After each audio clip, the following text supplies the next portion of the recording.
اور اتنا بیمار ہے کہ ٹھیک ہی نہیں ہو سکتا ہے تو دوسرے وقت میں رکھ لیں۔ کیوں؟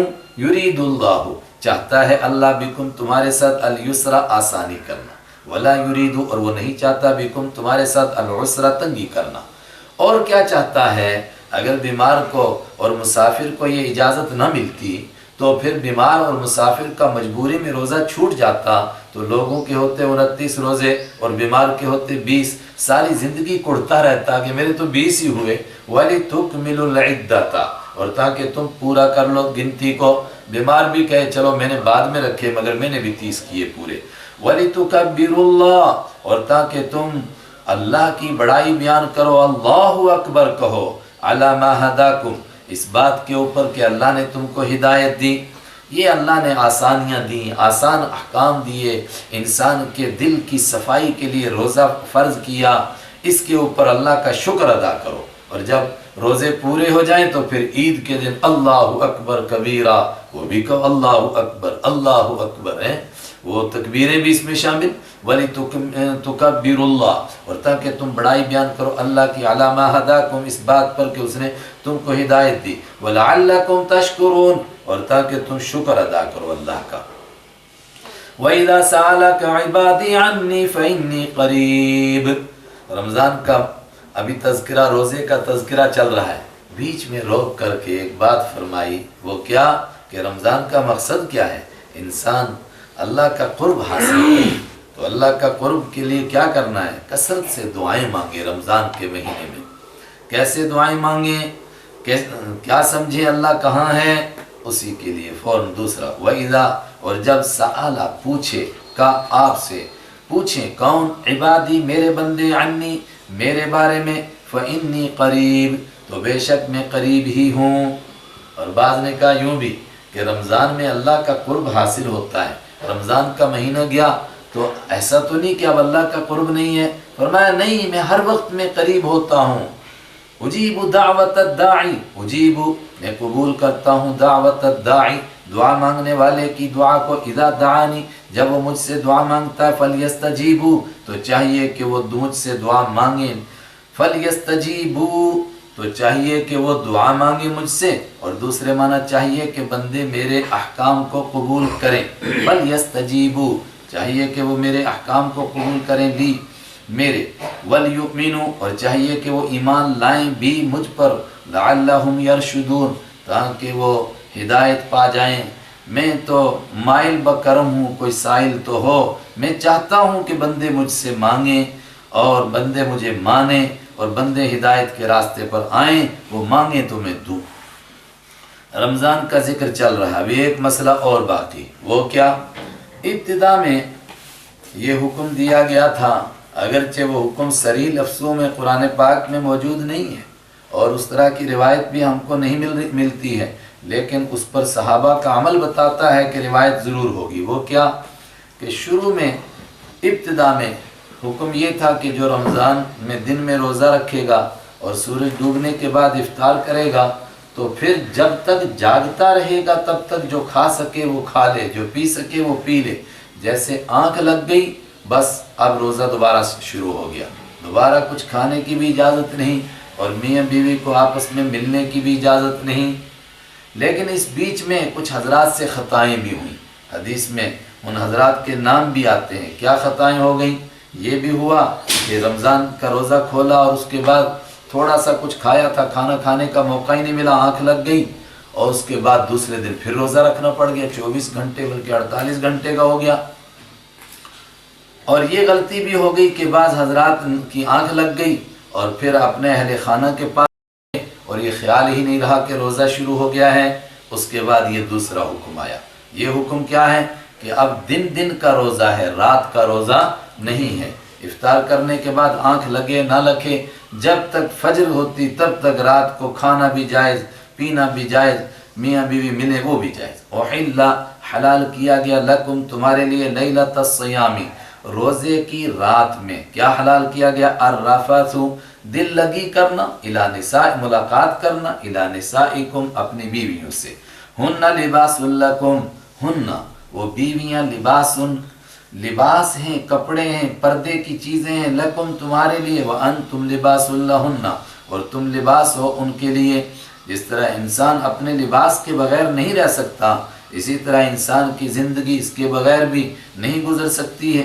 علم اللہ انکم، جان لیا اللہ نے، انکم کہ تم تختانون، تم خیانت کرتے تھے، تم سے خطائیں ہوتی تھی، انفسکم اپنے ساتھ۔ کیا خیانت کرتے تھے؟ میں نے کہا یہی کہ بعض حضرات سے غلطی ہو گئی تھی۔ فتاب علیکم، تو اللہ نے تمہاری توبہ قبول فرما لی، وعفا عنکم، اور اللہ نے تم کو معاف کر دیا۔ فالآن باشروہن، تو اب باشرو، زندگی گزارو تم ہن ان کے ساتھ، وابتغوا، اور تلاش کرو، ما کتب اللہ لکم، جو لکھ دیا اللہ نے تمہارے لیے۔ مطلب میاں بیوی کی ملاقات کا مقصد صرف زندگی کا لطف لینا نہ ہو، بلکہ اللہ کے یہاں نیکیاں کمانا، اللہ سے مانگنا کہ اللہ اولاد صالح عطا فرمائے جو ہمارے لیے ذخیرہ آخرت بنے، جو ہمارے لیے صدقہ جاریہ بنے۔ وابتغوا ما کتب اللہ، اور تلاش کرو تم ما اس چیز کو کتب اللہ لکم، جو اللہ نے تمہارے لیے لکھ دی ہے۔ جب اللہ نے لکھ دی ہے تو تلاش کرنا اور اللہ سے مانگنا، اس کا کیا فائدہ ہے؟ جی ہاں، اللہ چاہتا ہے کہ بندہ اس سے مانگے تو پھر اللہ اس کو عطا فرمائے، اور اس مانگنے پر ہی اس کو ثواب ہے۔ کسی کا بیٹا بہت نیک ہو گیا اتفاق سے، مگر باپ نے نہ اس کو نیک بنانے کی کوشش کی اور نہ اللہ سے اولاد صالح مانگی، تو اس کے نیک ہونے کا تو باپ کو کوئی فائدہ نہیں ہوا۔ باپ کو تب فائدہ ہے جب اس کے نیک بنانے کی کوشش بھی کرے اور اللہ سے اولاد صالح مانگے۔ وَكُلُوا وَاشْرَبُوا حَتَّى يَتَبَيَّنَ لَكُمُ الْخَيْطُ الْأَبْيَضُ مِنَ الْخَيْطِ الْأَسْوَدِ مِنَ الْفَجْرِ، وَكُلُوا، اور کھاؤ، وَاشْرَبُوا، اور پیو، حَتَّى، پیو، رات کو اب روزہ ضروری نہیں، حَتَّى يَتَبَيَّن، یہاں تک کہ واضح ہو جائے، لکم تمہارے لیے، الخیط الابیض، سفید ڈورا، سفید دھاگا، من الخیط الاسود، کالے دھاگے میں سے، لیکن کالا اور سفید دھاگا یہ سود کا دھاگا نہیں، من الفجری، یعنی فجر کا دھاگا، یعنی فجر کی روشنی، رات کی اندھیری، دونوں میں فرق ہونے لگے، تمہیں صبح کی روشنی سے پتہ چل جائے کہ رات کی اندھیری جا چکی ہے اور صبح طلوع ہو چکی ہے۔ جب صبح طلوع نہ ہو جائے، کیونکہ جب صبح طلوع ہوتی ہے تو پورے مشرقی پٹی کے اوپر ایک روشنی نظر آتی ہے، تو بالکل ایسا لگتا ہے جس طرح دو دھاگے ہیں، ادھر اندھیری والا دھاگا ہے، ادھر روشنی والا دھاگا۔ ثم اتم الصیام الی اللیل، تو فجر کے طلوع ہونے سے روزہ شروع ہوگا تو ختم کب ہوگا؟ ثم اتم، پھر پورا کرو تم الصیام، روزے کو، الی اللیل، رات میں۔ اجازت مل گئی کہ رات کو کھا پی سکتے ہو، گھر والوں سے مل بھی سکتے ہو، لیکن اگر کوئی اعتکاف کرے، فرمایا پھر ملنے کی اجازت نہیں ہے۔ ولا تباشروا، اور مت تم ملو، ملاقات کرو، ہن، ان سے، اپنی بیویوں سے، وانتم عاکفون فی المساجد، اس حال میں کہ تم مساجد میں اعتکاف کر رہے ہو۔ تلک حدود اللہ، یہ اللہ کی قائم کی ہوئی دیواریں ہیں، فلا تقربوها، تو تم ان کے قریب بھی مت جاؤ۔ کذالک یبین اللہ، اسی طرح اللہ بیان کرتا ہے آیاتی ہی، اپنی آیتوں کو، للناس، لوگوں کے لیے، لعلہم یتقون، تاکہ لوگ پرہیزگار بن جائیں، کھول کھول کے بیان کرتا ہے اپنے احکام کو۔ ولا تاکلوا اموالکم بینکم بالباطل، بڑی اہم بات، رمضان میں حلال چیزیں بھی انسان کے لیے کھانا حرام ہو گئیں، اور آدمی کے سامنے سب کچھ موجود ہے، لیکن وہ ایک مشق کرتا ہے، اللہ کے حکم کے اوپر بھوکا رہنے کی، کچھ نہیں کھاتا۔ فرمایا جس طرح رمضان میں سب کچھ موجود ہونے کے باوجود روزے کی وجہ سے کھانا جائز نہیں تھا، اسی سے سمجھو پرہیزگار بن گئے ہو، کسی کا مال بھی تمہارے لیے کھانا جائز نہیں، چاہے کسی ڈھنگ سے بھی کھاؤ، دھوکہ دے کر کھاؤ، جھوٹ بول کر کے کھاؤ، یا عدالت میں مقدمہ لڑ کر کے اور مقدمے میں جیت کر کے کسی کا مال کھاؤ۔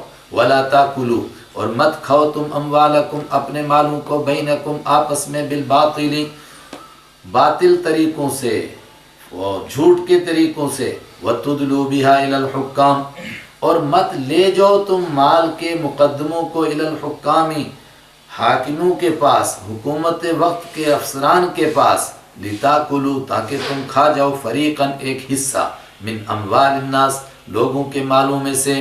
مطلب آدمی دوسرے کا مال باطل طریقے سے کیسے کھا سکتا ہے؟ دھوکہ دے کر، جھوٹ بول کر، فراڈ کر کے کچھ بھی کھا سکتا ہے۔ ایک اور طریقہ ہے کہ جھوٹا مقدمہ کرے اور جھوٹے گواہ کھڑے کرے، اور عدالت میں جا کر وہ گواہی دے دیں کہ یہ زمین میری ہے، تو کیا ان گواہوں کی گواہی دینے سے اس کی زمین بن جائے گی؟ اس کو اپنی جگہ معلوم ہے کہ یہ میری نہیں ہے، اور جج مجبور ہے کہ گواہوں کے مطابق فیصلہ کرے، اور میں ایسا نہ کرو، اس سے تمہارے لیے مال حلال نہیں ہو جائے گا۔ لِتَأْكُلُوا فَرِيقًا، تاکہ تم کھا جاؤ ایک گروہ کو، یہاں گروہ سے مراد ہے ایک حصے کو، من اموال الناس، لوگوں کے مالوں میں سے، بالاسم، گناہ کے ساتھ، وَأَنْتُمْ تَعْلَمُونَ، حالانکہ تم جانتے ہو، اور جان بوجھ کر کے ایسا کرو، ایسا نہ کرو۔ ایک نیکی کا بیان پورا ہوا، تھوڑا وقفہ، پھر انشاءاللہ اگلی نیکی کا بیان۔